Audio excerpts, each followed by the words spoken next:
Hi friends, today will discussion about Indian constitution.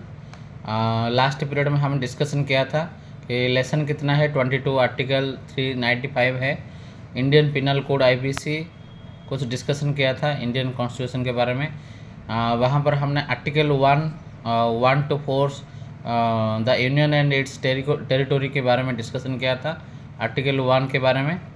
And today will discussion about article 2, Indian constitution का article 2 part हम आज discussion करेंगे। तो article 2 क्या कहता है? Parliament as per the previous permission of president. पहले से ही परमिशन लिया जाता है प्रेसिडेंट का। तो हमारा जो पार्लियामेंट जो सेक्शन है वहाँ पर अगर कोई बिल पास होगा तो परमिशन पहले से ही लिया जाता है प्रेसिडेंट का। It can add other state और small country which want to add to India, it can permitted for this। अगर कोई स्टेट और कोई स्मॉल कंट्री इंडिया में जुड़ना चाहता है तो it can permit for that. राष्ट्रपति का परमिशन लिया जाएगा, उसके बाद बिल पास होगा। उसमें परमिट दिया जाएगा कि कोई स्टेट और स्मॉल कंट्री अगर वो चाहें तो according to article 2 they can add to India, it can permit for this. Example हमने जाना है, सिक्किम जो हमारा स्टेट है वो पहले नहीं था, वो 16 मई 1975 में 22 स्टेट के रूप में ऐड हुआ था इंडिया में।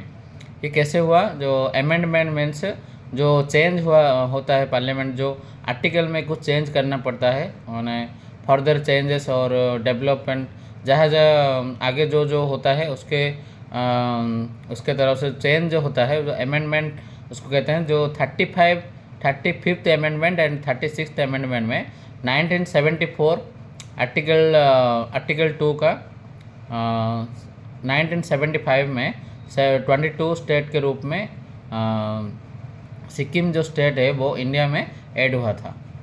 ये था आर्टिकल 2। आर्टिकल 2 फिर से कह देता हूँ, वो उसका मतलब क्या है। अगर कोई स्टेट और स्मॉल कंट्री चाहे तो अगर कोई दिक्कत है और कोई प्रॉब्लम है तो वो आर्टिकल 2 के अनुसार according to article 2 they can add to India and India can permit for this. India it is according to for the article 2 and जो भी बिल पास होगा वो पहले से ही राष्ट्रपति का साइन लिया जाएगा और परमिशन लिया जाकर सब कुछ होता है। और आर्टिकल 3 यहाँ पर क्या कहता है? एज पार्लियामेंट एज पर प्रेसिडेंट एंड परमिशन, यहाँ पर भी प्रेसिडेंट का परमिशन लिया जाता है। It can change of any state name, limitation और border line separate and integrate. अगर इंडिया चाहेगा तो आर्टिकल के 3 के अनुसार वो कोई भी स्टेट को सेपरेट कर सकता है और ऐड कर सकता है, और बॉर्डर लाइन वो डिसाइड कर सकता है इन इंडिया। एग्जाम्पल देखो, मध्य प्रदेश जो है वो मध्य प्रदेश से छत्तीसगढ़ सेपरेट हुआ था 1 नवंबर 2000 में। एंड यूपी उत्तर प्रदेश से उत्तराखंड सेपरेट हुआ था 9 नवंबर 2000 में। एंड बिहार से झारखंड सेपरेट हुआ था 15 नवंबर 2000 में।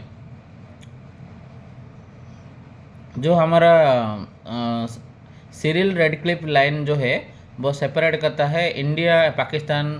जो इंडिपेंडेंस के टाइम में जो मैंने ब्रिटिश ऑफिसर थे उनका नाम था सिरिल रेडक्लिफ।